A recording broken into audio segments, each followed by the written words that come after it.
So you guys, I just heard something kind of exciting. These cows out here, that's Louise, right there. She is due in a couple of days, and then across the field over there, that's Annabelle. She's the one who has the white face, and she's due like any time. Like it could happen today, it could happen tomorrow, and because the cows are hanging out right behind our house, the rancher who we've become friends with, she asked us if we would just kind of keep an eye out, and when they're gonna give birth, they lay down, not like Louise is doing right here, but they actually like lay down flat on their side. And so if we happen to see that and she doesn't know that, the rancher, then we'll just send her a text and let her know. Hi, you guys. I'm just out and about today. My camera battery died just as I was telling you about Louise, the other cow. And to me, she looks like the one that's going to give birth first. But apparently, our neighbor can tell. I'm not going to go into detail about how she can tell. It's kind of gross. But anyway, Annabelle is acting not as fatigued and not as, I don't know, just labored. But there are two reasons why Louise could be acting a little bit more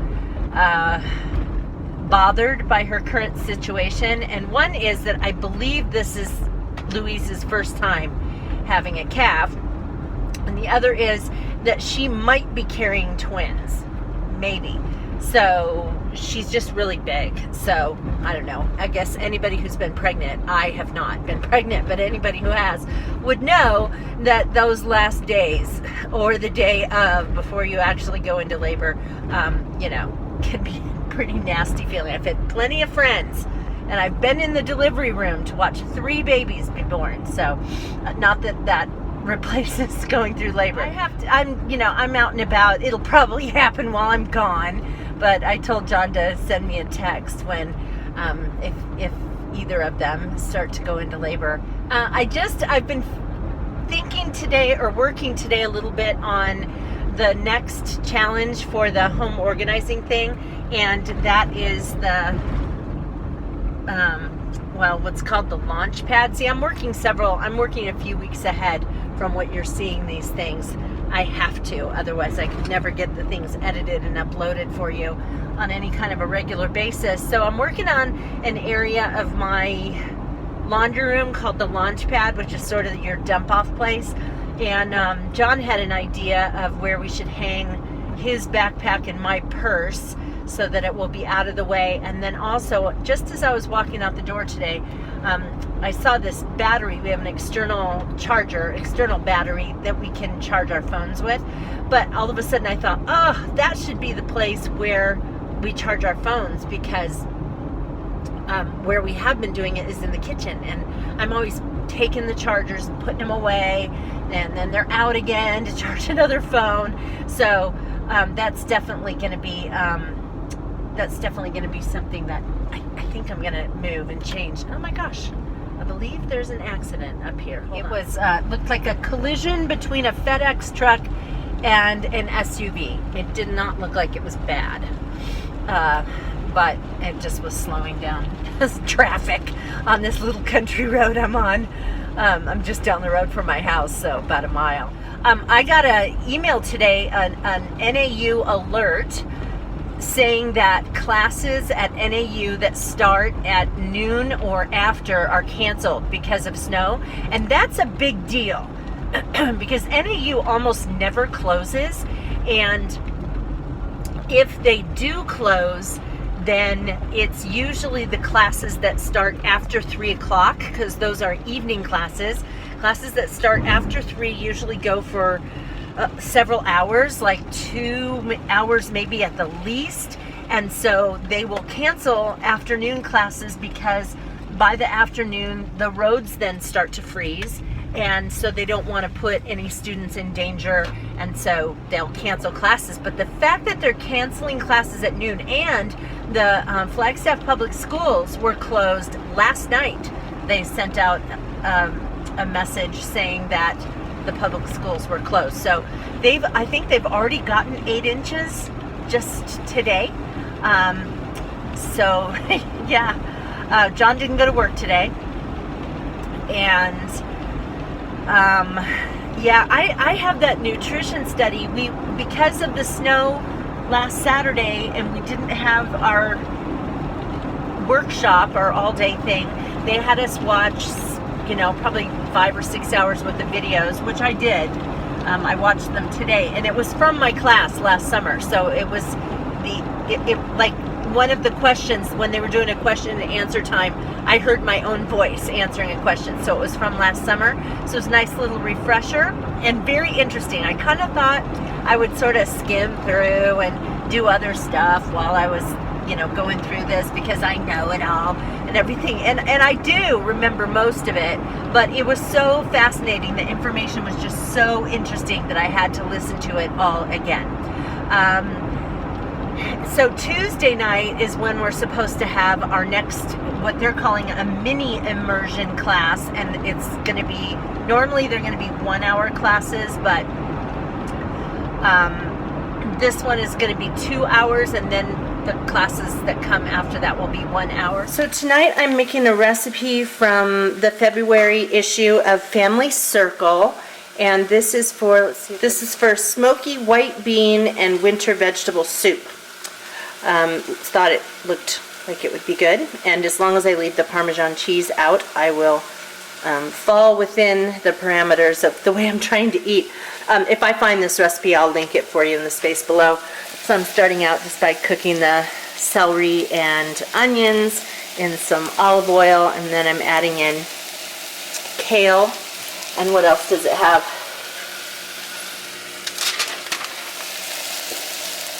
There's garlic, butternut squash, vegetable broth, pepper, and cannellini beans. Okay guys, let me show you one other thing that I found at Sprouts today. This was really nice. I don't mind preparing a butternut squash, peeling it and stuff, but it takes time. And so it's just nice to see that they have this pre-peeled and cubed butternut squash. So if you're making something and you're coming home from work and you don't have a lot of time, it's all ready for you. Of course, you pay for it because, they're cutting it up and doing the work for you, but I bought some. So I thought I'd let you know the soup was good, but when I first tasted it, I said it tasted earthy, and then I kept tasting it. I added a little bit more salt. Still wasn't really, having that zip to it. And so then what I decided to do was I added some rice vinegar, and that did the trick. So to a bowl, this size, I added a couple teaspoons, I guess, maybe a teaspoon. I'd start with a teaspoon and then taste it. But that really, it needed acid. It needed an acid to it. So really good. I have quite a bit more left. It made a big batch, and I've decided for a lot of the stuff with this diet, I'm gonna make the full thing and then freeze soups or whatever, so that I don't have to cook all the time, that I'll have some put away and ready to eat. Okay, you guys, I'm going to pop in a picture here of some vegan ice cream that I just made. So good. Look at this. Looks just like ice cream. Wonderful. It's made with frozen banana. You put this in a food processor. A half a teaspoon, well, you put 3 cut up frozen bananas in there, a half a teaspoon of vanilla, a third of a cup of almond milk, and then you just blend it all up in the food processor and add 2 tablespoons of cocoa powder. That's not sweetened. So 2 tablespoons of that to it, and this is what you get. There's no milk, there's no sugar, nothing, and it tastes so good. Okay, look at these 2 bad kitties. Got Chad there and Mary there, and they know they're not supposed to be on the counter. You're not supposed to be on the counter. Hi guys, it's Tuesday afternoon, and what time is it? 3:30. I am not going up to Flagstaff for that training class for the nutrition study. I've heard that the roads are just icy and horrible, so I'm gonna go over to Cottonwood to attend there, which is just like a, I don't know, 20-minute drive from here. I am excited because, well, I've gotten a lot of stuff done today, caught up on my grading, and I've been working in my office, and you know that it was just a pile of just junk, but I'm starting to get stuff out of the drawers of the furniture and move them into the armoire, and then get stuff that was on the desktop and on the floor and put those into drawers. I'm not anywhere close to being done, but I thought I would show you my progress. That's a box of trash. This is, I don't know, that's my husband's stuff. He needs to move it. I still have some stuff here, but look at that. Cleared off, got out my little sewing machine. There's the cat's bed. They like sitting up there and looking out the window. Then this area here, which is kind of my office area, and I film in that corner. And then over here, I have some stuff I need to put away in some files. This is my little devotional Bible study area. That could be a little neater. There's a few things there that shouldn't be there, but we're getting there. And then I still have, I gotta figure out a place to, well, you know what I'm gonna do with the cat stuff is, once John gets his drum set out of here, we'll set up the cat area, the little playground over there. I will get my craft desk back because John is just, you know, got all of his stuff over here. So I still have boxes that I need to unpack, and then I need to organize. Well, this is empty, so I need to come up with some baskets and some things to hold stuff. That area is coming along nicely. It's mostly holding miscellaneous craft supplies, a lot of yarn, and that's knitting stuff. That's knitting, oh, sorry. It looks different when I look at it myself and when I look through the camera. This is all knitting stuff, basically. And then these two sections I need to organize so I can make room for some other things and get to the bottom of all these boxes, which are mostly emptied. Except, see, there's a lampshade. I don't even know where that lamp is. It must be in the barn.